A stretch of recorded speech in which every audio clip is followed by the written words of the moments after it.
বেঙ্গালুরুর এক কলেজের ব্যস্ত করিডোরে রোহান নামের এক তরুণ ছেলের জীবন ছিল সাধারণ স্বপ্ন আর ছোট ছোট আনন্দে বুড়া। সে ছিল একজন ভালো ছাত্র, শান্ত এবং নিরহংকার। তার মন ছিল আশায় পূর্ণ। তার বয়সী অনেক ছেলের মতোই তার ক্লাসের একটি মেয়ের প্রতি তার দুর্বলতা ছিল। তার নাম প্রিয়া। প্রিয়া ছিল জনপ্রিয়া, সুন্দরী এবং সবসময় বন্ধুদের দ্বারা পরিবেষ্টিত। একদিন বিকেলে রোহান তার সমস্ত শ্বাস সচ্চা করল। হাতে একটি লাল গোলাপ কাপ ছিল। সে তাকে কলেজের ক্যান্টিনের কাছে খুঁজে পেল, একটি গভীর শ্বাস নিল এবং তার অনুভূতি প্রকাশ করল। সে সহজভাবে তাকে বললে সে তাকে খুব পছন্দ করে।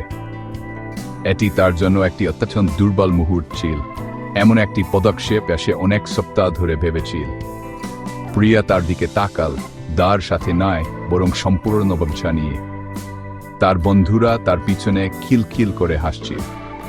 সে রোহানের সাধারণ পোশাক, তার সাধারণ মুখের দিকে তাকাল এবং তারপর এমন কিছু করল যা রোহানের পৃথিবীকে চুরু বিচুরু করে দিল। সে তাকে সবার সামনে চারু মারল। তার কণ্ঠস্বর ছিল তীক্ষ্ণ এবং নিষ্ঠুর। তোমার সাহস হয় কি করে? আয়নায় নিজের মুখটা দেখো।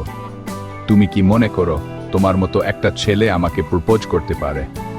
কথাগুলো ছিল ধারালো পাথরের মতো, একটার পর একটা তাকে আঘাত করছিল। চারটি শুধু তার গালে লাগেনি, এটি ছিল তার আত্মসম্মান, তার আত্মবিশ্বাস এবং তার সরল নিষ্পাপ হৃদয়ে একটি চারা। সে চলে আওয়ার অনেক পরেও দর্শকদের হাসি তার কানে বাজছিল। সে এমন গভীর জ্বলন্ত লজ্জা অনুভব করল যা সে আগে কখনো অনুভব করেনি। কেন তাকে তার চেহারার জন্য এত কঠোরভাবে বিচার করা হয়েছিল? একজন ব্যক্তির মূল্য কি শুধু বাহ্যিক সৌন্দর্যে? সেদিন সে ভারী মন নিয়ে বাড়ি গেল। তার নিষ্ঠুর কথাগুলো এবং চারের জ্বালা তার মনে বারবার বাজছিল। সে খেল না, কারো সাথে কথা বলল না। সে শুধু তার ঘরে বসে সবকিছু নিয়ে প্রশ্ন করছিল। এ পৃথিবীটি সেদিন সকালে সম্ভাবনায় ভরা মনে হয়েছিল, এখন তা খুব ঠান্ডা এবং আনফরগিভিং মনে হচ্ছিল। সেই রাতটি ছিল তার জীবনের দীর্ঘতম রাত। ব্যথা ছিল অপরিসীম, এমন একটি ক্ষত যা নিরাময় হওয়া অসম্ভব মনে হচ্ছিল। সে বুঝতে পারল এ পৃথিবী প্রায়শই একটি ভালো হৃদয়ের চেয়ে বাহ্যিক জিনিসগুলিকে বেশি মূল্য দেয়। সেই ঘটনাটিকে তাকে ভেঙে দিতে পারত, তাকে আত্মকরুণা এবং দুঃখের কূপে ডুবিয়ে দিতে পারত। কিন্তু সেই অন্ধকারের কোথাও তার মধ্যে সংকল্পের একটি ছোট্ট স্ফুলিঙ্গ বলে উঠল। সে সিদ্ধান্ত নিলে সে অন্যের নিষ্ঠুর বিচারের শিকার হবে না। সে তার মতামতকে, তার জীবন বা তার ভবিষ্যৎকে সংজ্ঞায়িত করতে দেবে না। সে বিশ্বকে এবং আরও গুরুত্বপূর্ণভাবে নিজেকে দেখাবে যে সে আসলে কি করতে সক্ষম। পরের দিন সকালে রোহান একজন ভিন্ন ব্যক্তি হয়ে ঘুম থেকে উঠল। ব্যথা তখনও ছিল, তার বুকে একটি নিস্তেজ যন্ত্রণা, কিন্তু এটি এখন এক অদ্ভুত ধরনের আগুনের সাথে মিশে গিয়েছিল। সে তার সমস্ত আদত, তার রাগ এবং তার অপমানকে একটি একক শক্তিশালী লক্ষ্যে প্রবাহিত করল সফল হতে। সে বুঝতে পারল হে অতীতের জন্য কাঁদলে কিছুই বদলাবে না। এই ধরনের অপমানের একমাত্র উত্তর শব্দের মাধ্যমে নয়, কাজের মাধ্যমে। সে তার সমস্ত শক্তি তার পড়াশোনায় ফেলে দেওয়ার সিদ্ধান্ত নিল। এত সফল হওয়ার জন্য তার নাম তার কর্তৃত্বের জন্য পরিচিত হবে, কলেজের করিডোরের একটি দুর্ভাগ্যজনক ঘটনার জন্য নয়। তার বাইগুলি তার সেরা বন্ধু হয়ে উঠল, লাইব্রেরি তার আশ্রয়স্থল।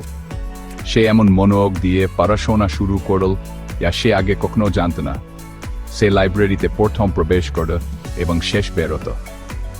তখন তার সহপাঠীরা কলেজের উৎসব এবং ক্যান্টিনের আড্ডায় ব্যস্ত থাকতে রোহান জটিল সমস্যা সমাধান করত এবং সিলেবাসের বাইরে পড়ত।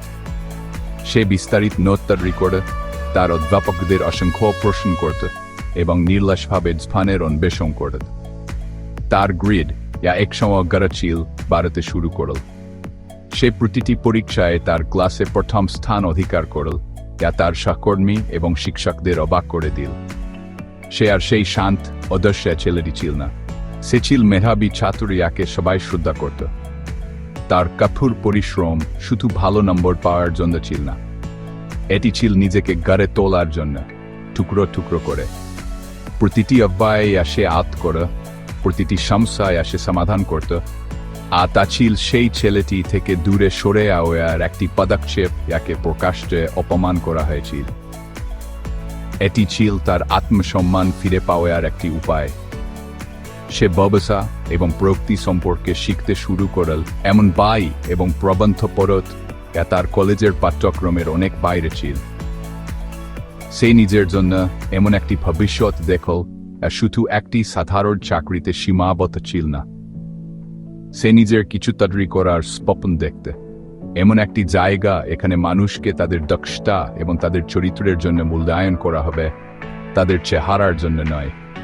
স্নাতক হওয়ার সময় রোহান শুধু বিশ্ববিদ্যালয়ের টপারি ছিল না, সে ছিল একটি স্পষ্ট দৃষ্টিভঙ্গি এবং অটল সংকল্পের একজন যুবক। সে তার একাডেমিক শ্রেষ্ঠত্বের জন্য একটি স্বর্ণপদক জিতেছিল।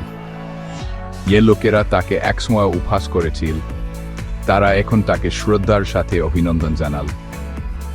সে তাদের শুভেচ্ছা একটি বিনয়ী হাসি দিয়ে গ্রহণ করল, কিন্তু তার চোখ একটি অনেক বড় পুরস্কারের দিকে নিবদ্ধ ছিল।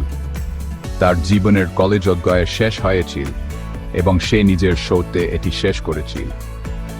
সেই প্রত্যাখ্যানের বেদনা তার উচ্চাকাঙ্ক্ষার জ্বালানি হয়ে উঠেছিল, তাকে সম্পূর্ণরূপে রূপান্তরিত করেছিল। কলেজ শেষ করার পর রোহান উচ্চ বেতনের চাকরির প্রস্তাব গ্রহণ করার সৎপথই বেছে নেয়নি, যদিও তার কাছে অনেক প্রস্তাব ছিল। পরিবর্তে সে একটি বড় ঝুঁকি নিল। তার সামান্য সবচেয়া এবং একজন সহায়ক চাচার কাছ থেকে একটি ছোট এন নিয়ে সে একটি ছোট ভাড়া করা ছড়ে নিজের সফটওয়্যার হার্ড কোম্পানি শুরু করল। সে এর নাম দিল ফিনিক্স সলিউশনস, একটি নাম তার অতীতের আজাতের ছাই থেকে তার নিজের উত্থানের প্রতীক ছিল। শুরুতে সে একা ছিল, সে ছিল কোডার, মার্কেটার, চাওয়ালা, সবকিছু। সে অক্লান্ত পরিশ্রম করত, প্রায়শই তার ছোট অফিসের এক কোণে একটি খাতে মাত্র কয়েক ঘন্টা ঘুমাত। প্রথম মাসগুলি ছিল অবিশ্বাস্যভাবে কঠিন। এমন দিন ছিল যখন সে হাল ছেড়ে দিতে চেয়েছিল, তখন চ্যালেঞ্জগুলি কাটিয়ে ওঠা খুব কঠিন মনে হতো। ক্লায়েন্ট খুঁজে পাওয়া কঠিন ছিল এবং অনেক দরজা তার জন্য বন্ধ ছিল। কিন্তু যখনই সে হতাশ বোধ করত, সে প্রিয়ার উপহাসকারী মুখ এবং তার নিষ্ঠুর কথাগুলো মনে করত। সেই স্মৃতি, যা এক সময় তীব্র ব্যথার উইশ ছিল, এখন তার সবচেয়ে বড় অনুপ্রেরণা হিসেবে কাজ করত। এটি তাকে আরও কঠোর পরিশ্রম করতে, আরও উদ্ভাবনী হতে এবং কখনো কখনো হাল না ছাড়তে উৎসাহিত করত। সে তার ধারণায়ও বিশ্বাস করত এবং আরও গুরুত্বপূর্ণভাবে সে এখন নিজেকে বিশ্বাস করত। তার উৎসর্গ এবং তার কাজের মান নিজেরাই কথা বলতে শুরু করল। ধীরে ধীরে কিন্তু নিশ্চিতভাবে তার ছোট কোম্পানি বাড়াতে শুরু করল। তার প্রথম ক্লায়েন্ট ছিল একটি ছোট স্থানীয় ব্যবসা। সে এমন ব্যতিক্রমী কাজ করেছিল যে মুখে মুখে সুপারিশ আসতে শুরু করল। সে তার প্রথম কর্মচারী নিয়োগ করল, তারপর আরও একজন এবং তারপর আরও একজন। সে নিশ্চিত করল একটি কাজের সংস্কৃতি তৈরি করা হবে শ্রদ্ধা, যোগ্যতা এবং দার উপর ভিত্তি করে। সবকিছু এসে অনুভব করত সেই জগতে অনুপস্থিত ছিল, তাকে একবার বিচার করেছিল। সেই প্রতিটি কর্মচারীকে পরিবারের মতো আচরণ করত, তাদের অবদানকে মূল্য দিত এবং তাদের বুদ্ধিকে উৎসাহিত করত। সে জানত একটি কোম্পানি তার কর্মীদের মতোই শক্তিশালী। কয়েক বছরের মধ্যে ফিনিক্স সলিউশনস একটি ছোট করে এক মানুষের সেনাবাহিনী থেকে শহরের প্রধান ব্যবসায়িক এলাকার একটি বড় আধুনিক অফিসের একটি সুপ্রতিষ্ঠিত কোম্পানিতে পরিণত হল। এটি তার উদ্ভাবনী সফটওয়্যার এবং চমৎকার গ্রাহক সেবার জন্য পরিচিতি লাভ করল। রোহান, যে একসময় লাজুক ছেলেটি ছিল, এখন একজন সম্মানিত সিইও, তার শিল্পের একজন নেতা। সে এমন সাফল্যের স্তর অর্জন করেছিল যা সে কেবল স্বপ্ন দেখেছিল। সে তার নিজের সাম্রাজ্য তৈরি করেছিল ইট এবং মোর্টার দিয়ে নয়, বরং নিছক কঠোর পরিশ্রম, সংকল্প এবং একটি অটুট আত্মা দিয়ে। একদিন সকালে রোহান ওখন একজন সিনিয়র ম্যানেজার পদের জন্য সাক্ষাৎকারের জন্য নির্ধারিত প্রার্থীদের তালিকা পর্যালোচনা করছিলেন। তখন একটি নাম তার চোখে পড়ল, প্রিয়া। সে একটি ঝাঁকুনি অনুভব করল। পুরনো বাধা এবং বর্তমান শান্ততার এক অদ্ভুত মিশ্রণ। এটা কিসে হতে পারে? সে নিজেই সাক্ষাৎকারটি পরিচালনা করার সিদ্ধান্ত নিল। কয়েক ঘন্টা পরে একজন মহিলা তার কেবিনে প্রবেশ করলেন। সে সাতুই ছিল, তাকে ক্লান্ত দেখাচ্ছিল এবং বছরগুলো তার চোখের অহংকারকে হতাশার ইঙ্গিত দিয়ে প্রতিস্থাপন করেছিল। সে চিত্তাকর্ষক অফিসের দিকে তাকাল, তারপর সিএর চেয়ারে বসা লোকটির দিকে তাকাল এবং তার চোয়াল বিস্ময়ে ঝুলে পড়ল। সে বিশ্বাস করতে পারছিল না এই স্বনামধন্য কোম্পানির সফল সিইও সেই একই ছেলে একে সে বছরখানেক আগে অপমান করেছিল। তার মনে স্ফুকতি এল, তারপর লজ্জা এবং অনুশোচনার ছেও। সে তার ফাইল নিয়ে নাড়াচাড়া করল, তার আত্মবিশ্বাস সম্পূর্ণ চলে গিয়েছিল। রোহান, এটা কি তুমি? সে তোতলাতে তোতলাতে বলল। সে কেবল মাথা নাড়ল, তার মুখ শান্ত এবং পেশাদার। সে অবিলম্বে ক্ষমা চায়া শুরু করল, তার কণ্ঠস্বর কাঁপছিল। সে তার কঠিন সময় একটি ভালো চাকরি খুঁজে পাওয়ার জন্য তার সংগ্রাম এবং কলেজে শেয়া করেছিল তার জন্য সে কতটা দুঃখিত বলল। সে চাকরির জন্য তার কাছে অনুনয় করল। রোহান তার ক্ষমা ধীর ধরে শুনল, বাধা না দিয়ে। সে তার দিকে তাকাল এবং দেখল সেই মেয়েটি না তাকে আঘাত করেছিল, বরং একজন ব্যক্তি তার নিজের কর্মের পরিণতি ভোগ করছে। এ রাগ এবং ব্যথা সে দিন ধরে বহন করে আসছিল, তা অদৃশ্য হয়ে গিয়েছিল। তার জায়গায়ও একটি শান্ত সমাপ্তির অনুভূতি এসেছিল। সে চরের জ্বালা এবং জ্বলন্ত লজ্জা মনে রাখল, কিন্তু সে আর প্রতিশোধের প্রয়োজন অনুভব করল না। তার সাফল্যই ছিল তার উত্তর। সে ইতিমধ্যেই জিতেছিল। সে জানতে দা করে বা তার ক্ষমতা দেখানোর জন্য তাকে চাকরি দেওয়া ভুল হবে।